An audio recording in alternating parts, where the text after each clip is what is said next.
Jokic's pass is intercepted by Luka. In for the layup, Lakers by 18.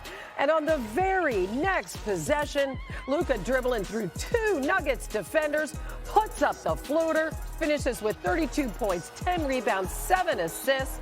Lakers win 123-100. Here's Luka after the win with Lisa Salters. Trying to feel like myself a little bit, playing this game. This was all I loved, so I'm just finally, being myself a little bit. So that's why I was smiling the whole game. That's the Luka that we all accustomed to, been watching over the last 7 years. Especially you get that left side of the floor step back on. Pretty damn dangerous, and big time game coming tonight. NBA analyst Quentin Richardson joins us now, and J.J. Redick said after the game that Luka needs to be the guy to control the offense. What did you see from him last night, Q? I mean, exactly what Luka said. He started to look more like himself, started to feel like he's getting comfortable in his new surroundings and settling in. And we all know that Luka is a bad man, so whenever he does get comfortable, these are the type of things you're going to see. I think we're going to see much more of this moving forward with J.J. putting the ball in his hand the way he did. Well, L.A. went 7 for 11 off of his passes last night. That's pretty good, including 7 for 7 on two-pointers, Q. And you know how much trouble they have had beating Denver, losing 5 in a row to the Nuggets. But you know what? They didn't have Luka. And the Magic on full display, getting the rebound up court to LeBron, who brings down the hammer. That happened right away, setting the tone. And in transition, Luka knocking down a deep three from the top of the key. He had 16 points in the first quarter alone. And in the second, with the Nuggets trailing 53-46, Nikola Jokic felt a lot of pressure. The thought was without AD, maybe Jokic would dominate, but no. 3 defenders trapping him. He sends it out of bounds. Next possession, he's being double-teamed again. Tries to get it to Aaron Gordon, but sends it out of bounds once more as Jokic had his worst game in a while, 6 turnovers. Meanwhile, LeBron and Luka just kept rolling. LeBron bringing it down again, and the next Lakers possession, Luka takes another 3. Pull-up shot. He nails it, and the Lakers lead 63-54 at the half. On we go to the third quarter, and the Lakers are up 8. And it's Luka, another one from beyond the arc. He hit 4 out of 9 attempts from there, and the Lakers up by 11. Austin Reeves getting into it. Behind the back to LeBron for the layup and 1. And then less than 5 minutes left in this. And next up for Luka and the Lakers, it's a home game against Dallas on Tuesday. The first time Luka's going to see his former team since being traded. He had some fire last night, didn't he? Just some good reaction after making some of those shots. What do you expect on Tuesday in L.A.?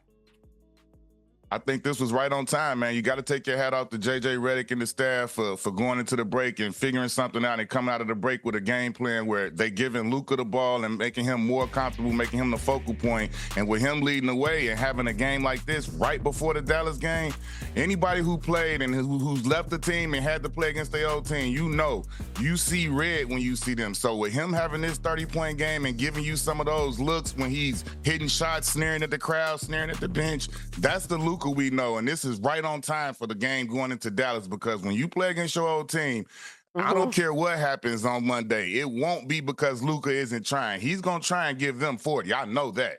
Yeah, you speak from experience. You've faced a couple of former teams back in the day, right, Q?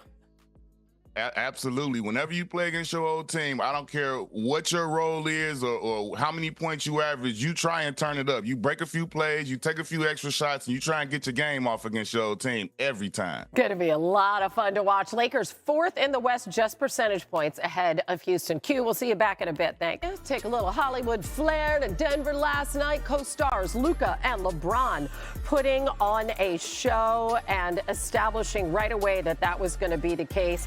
Very beginning of the game, Luka getting the board up court to LeBron, who brings down the hammer. We saw that a few times. Luka coming away with the steal. Final LeBron up court this time. And less than a minute in the half, Luka and LeBron connecting again. LeBron just racing up court. Luka running the league's best scorers with Shai Gilgeous-Alexander and the Thunder taking on Anthony Edwards and the Timberwolves. The last time these teams met Minnesota handing OKC their largest loss of the season, a 15-point defeat. NBA analyst Quentin Richardson back with us. Q, we have the top two teams in the East in action today, the Cavs and the Celtics. Which of those teams do you think has the best chance to come out of the East and get to the finals?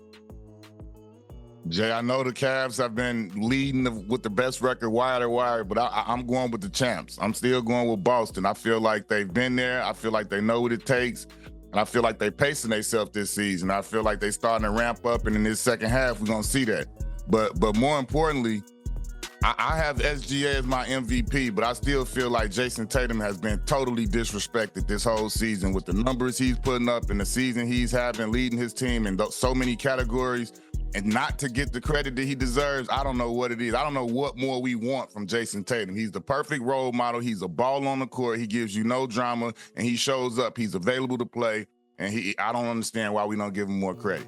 All that cosign. He scored 15-plus points in 92 straight games, by the way, the longest active such streak in the NBA.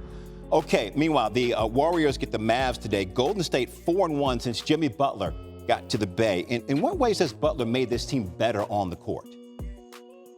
Man, Jimmy has given them a shot in the arm of confidence. I mean, you heard Draymond at All-Star calling and saying they're going to win the whole championship. I don't know about going that far, but I mean, you can obviously see that he's giving them that other go-to guy that they've been lacking. And he's giving them an ability that when Steph goes out of the game, he can still create buckets and get points on the board himself.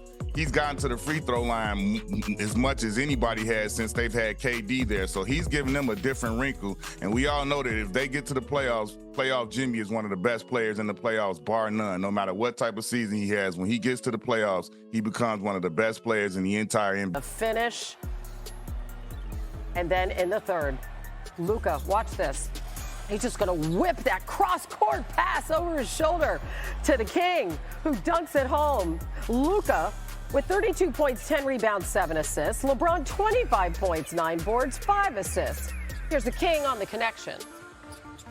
I'm a natural-born wide receiver, and he's a natural-born quarterback, so it fits perfectly. You know, I've been running the floor and running lanes like pretty much my whole life, and he's been throwing great passes pretty much his whole life. So it's not hard to get a rhythm when it comes to that. You know, it's just all about eye contact and him being a great quarterback like he is, and me being the recipient of it. So. In fact, LeBron was an all-state receiver in Ohio his sophomore year in high school. So what does this QB1 to wide receiver 1 look like since the trade? Well, in their 4 games together, James is shooting 14 of 22 from the field on passes from Doncic. That's 66% compared to 49% from all other teammates. Hannah, we have a full slate of hoops today across ABC and ESPN featuring some of the top teams in the NBA. We're going to tip off at 1 Eastern with the Celtics hosting the Knicks on ABC. Boston has won both meetings this season by more than 20. 3 straight 20-point wins would tie the longest streak by any team against New York all time. At 3:30, the Mavericks take on the Warriors in the Bay. Dallas has won the last 2 meetings, but Steph Curry has been lights out against the Mavs recently, putting up 25 points, 5 rebounds, and 5 assists in 4 straight meetings. Then at 7 Eastern, the top 2 scoring teams square off with the Cavs hosting the Grizzlies. It will mark just the 5th instance since the merger that 2 teams averaging 120 points per game have met after the All-Star break. To end the night, we got 2 of